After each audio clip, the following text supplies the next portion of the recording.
Good to see everybody out today. Glad we have visitors. We're pleased to have you with us today. And we're glad to have people that have been away for a while and under the weather back with us today. So we're glad that everybody is here today. I think it would be altogether fitting for us to take just a second and to acknowledge those people on Memorial Day who have served our country in the military. So if you have been in the military at some point, would you please stand for just a moment? Let us acknowledge you.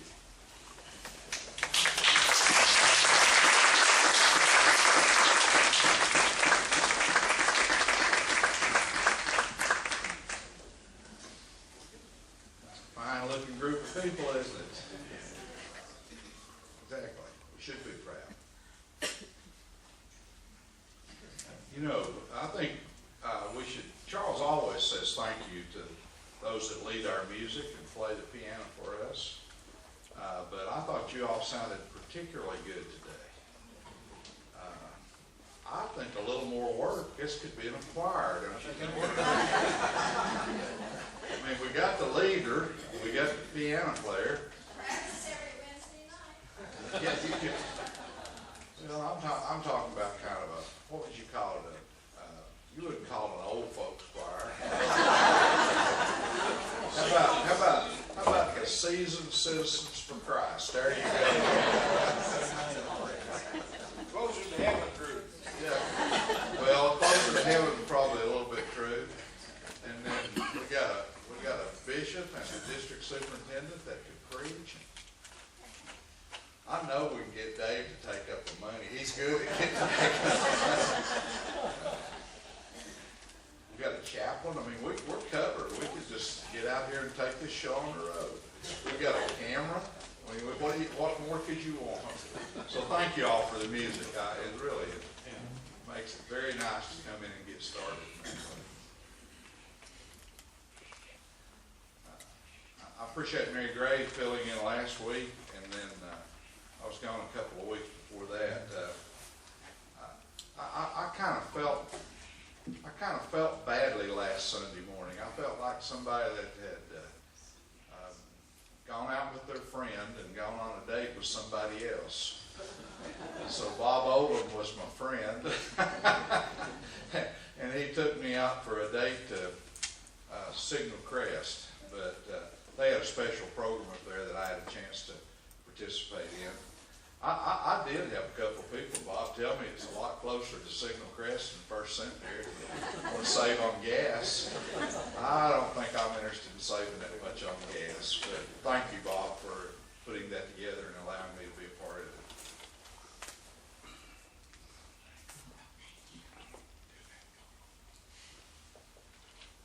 I would bet that the name Frank Buckles probably doesn't mean anything to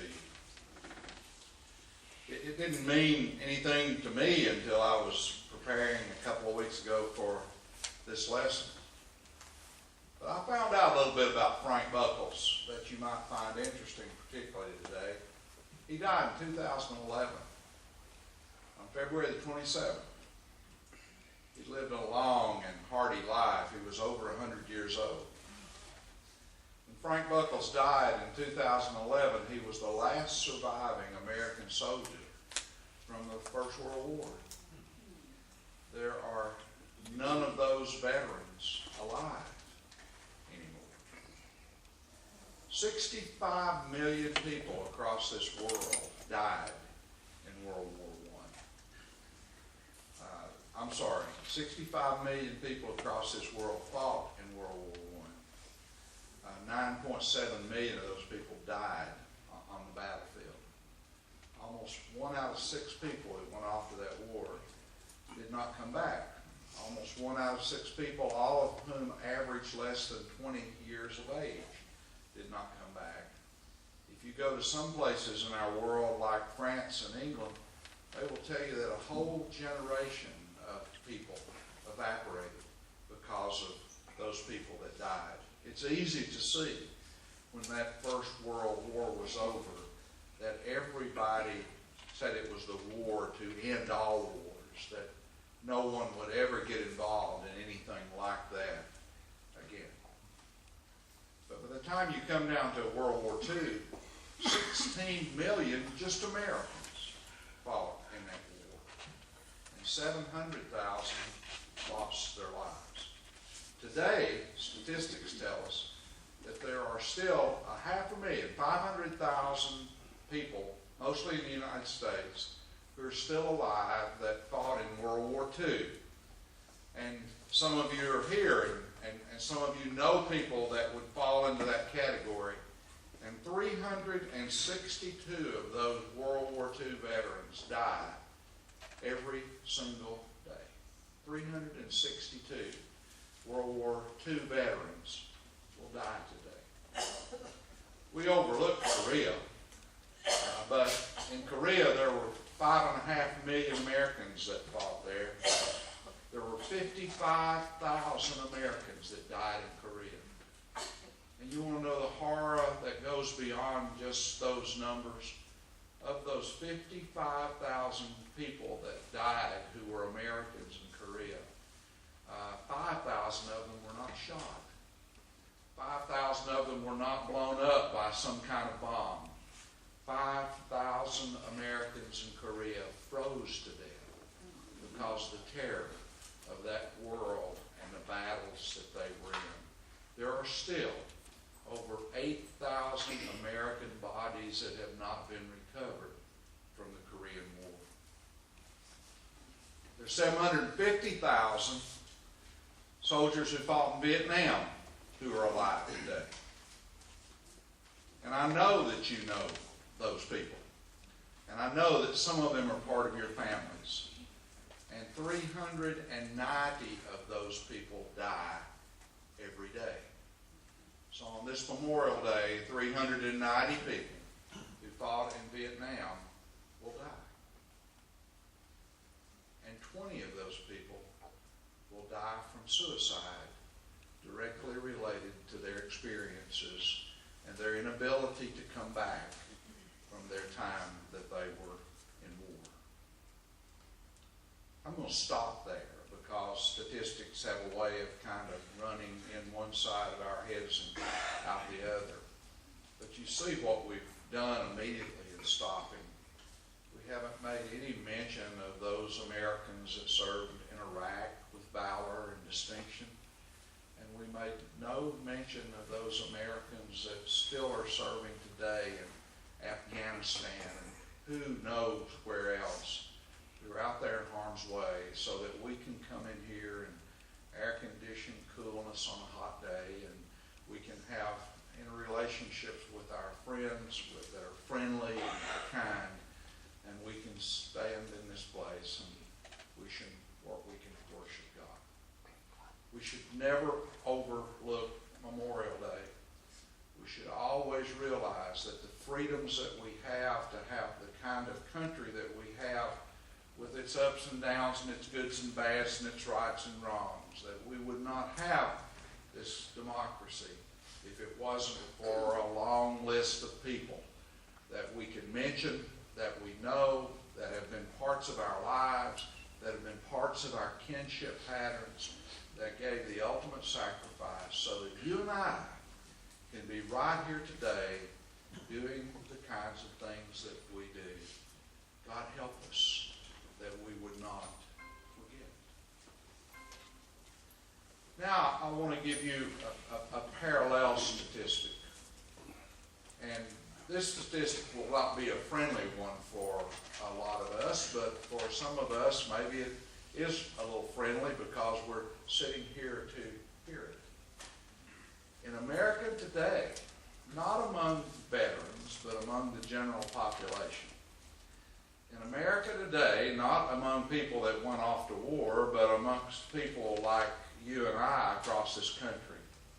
In America today, every 8 seconds, somebody turns 73 years of age. Now, some of you have got birthdays, you're not even getting close to that. A few of you have got birthdays and you've already superseded that amount. But isn't that amazing that just while we're sitting here in church today or having Sunday school today, every 8 seconds somebody's turning 73. Now, I don't know what all that means. It probably means a lot of different things depending upon what kind of health you're in.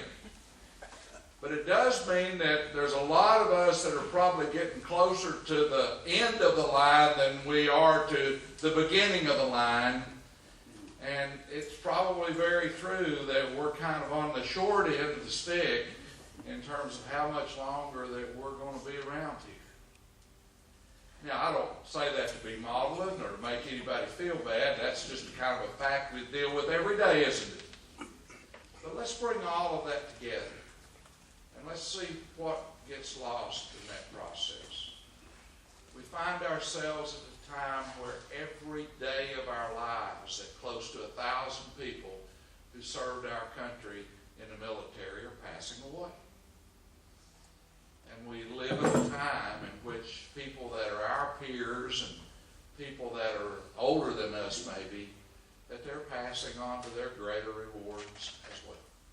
That's the nature of life.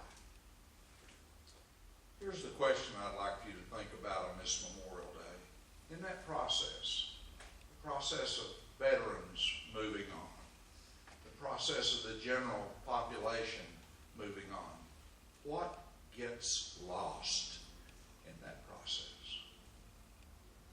Well, our list could be very, very, very long in terms of what gets lost in that process.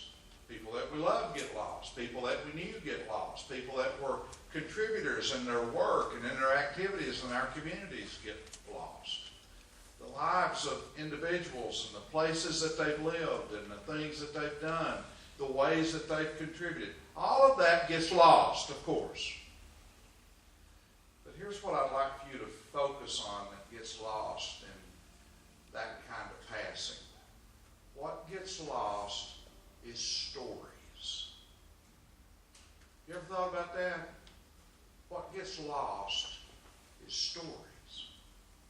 That becomes particularly true for us for 2 reasons. The first reason is that stories get lost in a culture when that culture becomes more literate. When our culture was illiterate, or when people could not read and write like we can today, they depended upon memory. And they depended upon memory allowing them to pass down stories of sometimes generations that had gone before them. But when a culture becomes literate, stories get lost. I think everyone in here could reflect on that. I remember my grandfather on my mother's side. And oh, he was a character of characters. He drank too much. He gambled too much. He had an awful curse language.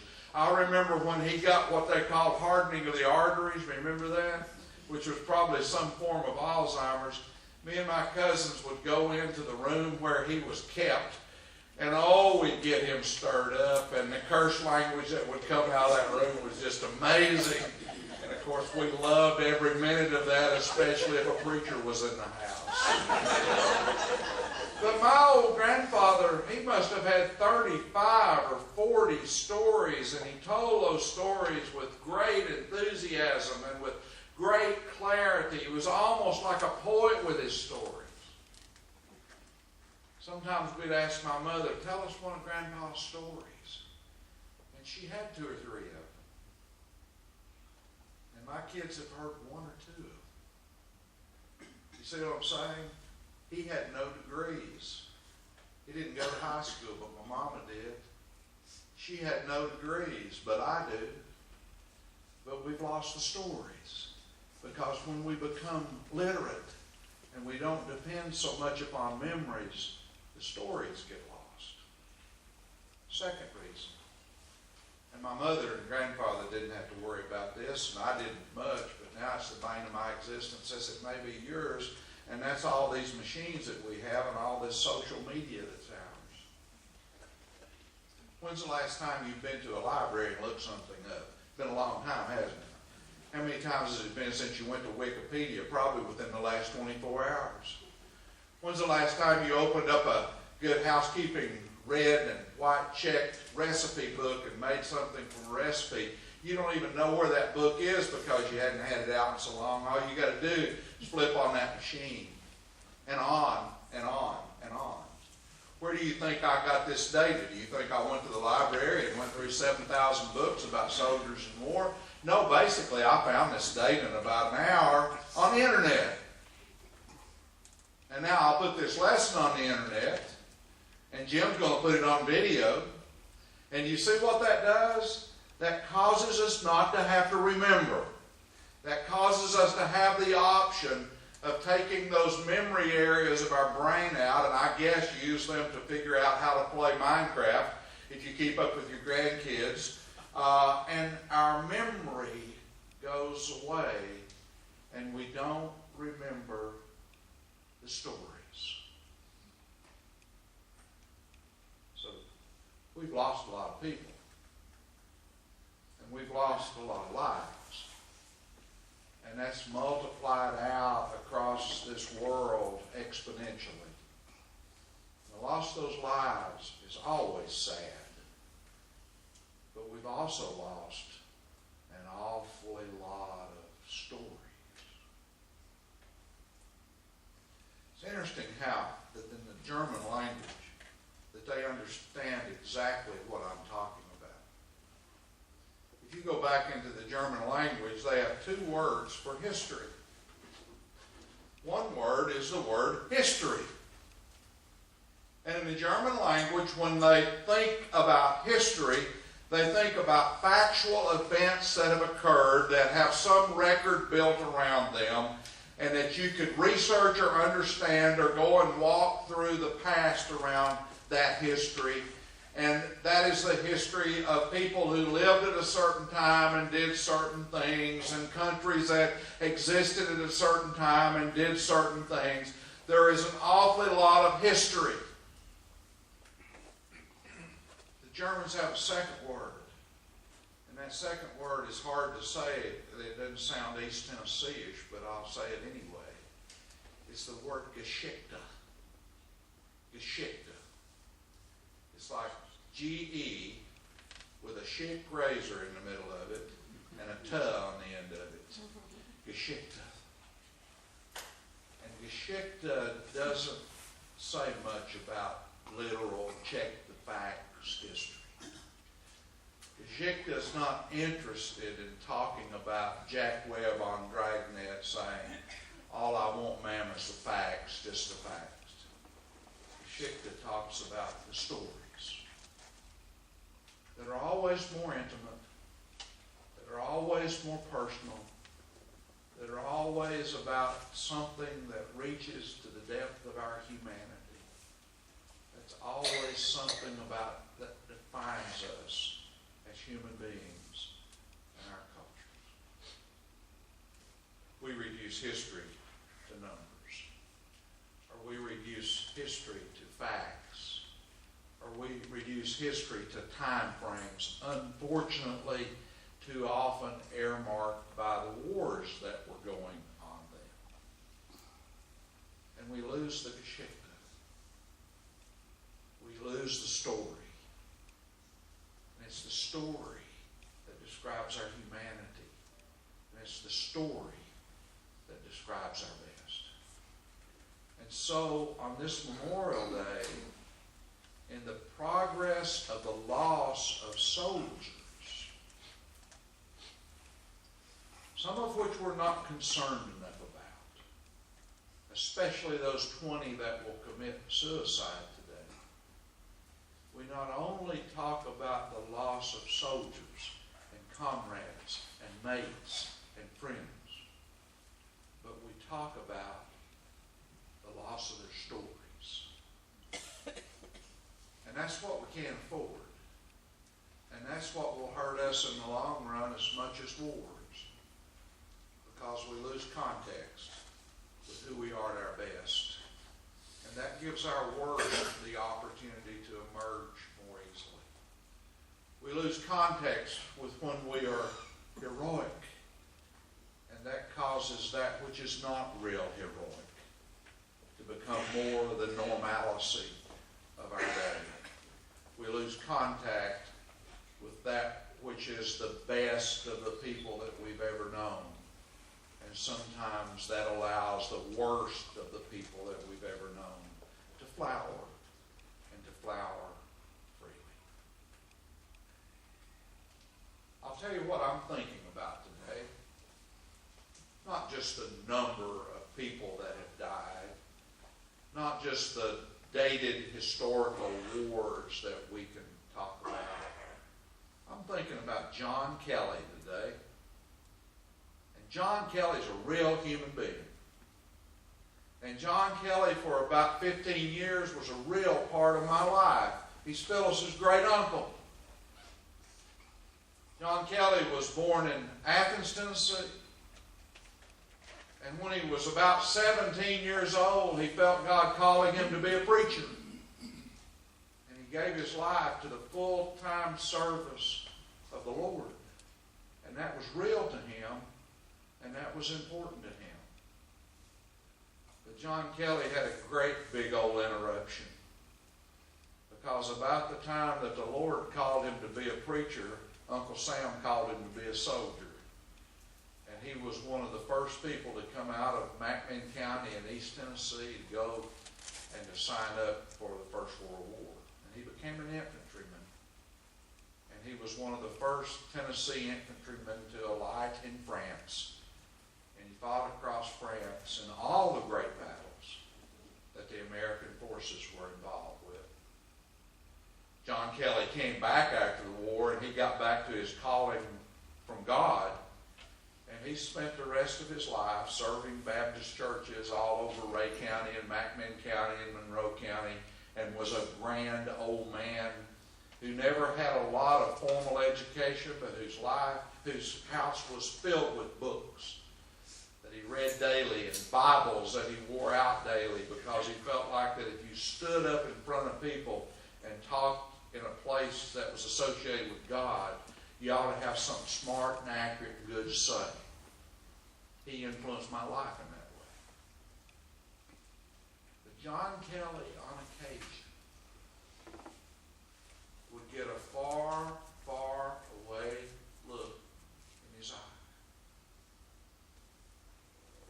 And he would begin to reminisce, for some reason, what brought that memory there. Who knows? About the last Christmas Eve that he spent in Europe. He talked about how it was cold. Maybe not as cold as Korea, but it was cold. And he talked about how everybody was huddled around fires, from campfires, and you could see them spread out all over the countryside. And you looked across what you remember that they call no man's land. And you could see the campfires of the German soldiers who were trying to stay warm, just like the Americans and the French and the English were trying to stay warm. That was about all that mattered on this Christmas Eve. Then he said, at the initiative of the Germans, that a white flag appeared with three guys in no man's land. And we understand what the white flag means. It kind of meant don't shoot. But in that world, the white flag was very important. Because the white flag meant there's something we need to talk to you about that really matters. And he said sometimes that white flag meant that they needed to talk about getting some medicine, if the Americans had any, for somebody that was dying. On one occasion, he remembers a white flag being a kind of a tearful invitation for an American ambulance to be brought up, and if there was any way that it could be done to take a German soldier to an American hospital, because they didn't have any nearby. And that was done. On one occasion that John laughed about, he said that they had some dignitaries coming in from the upper ranks of the German army, and they didn't have any salt.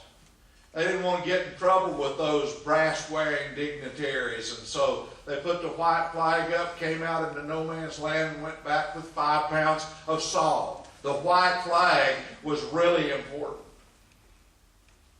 On even toward the end of the war, and he was very honest about this, the white flag would come up and officers would meet on that battlefield, and they'd say, we're going to go over this way tomorrow. We're only going to try to go 3 or 4 miles.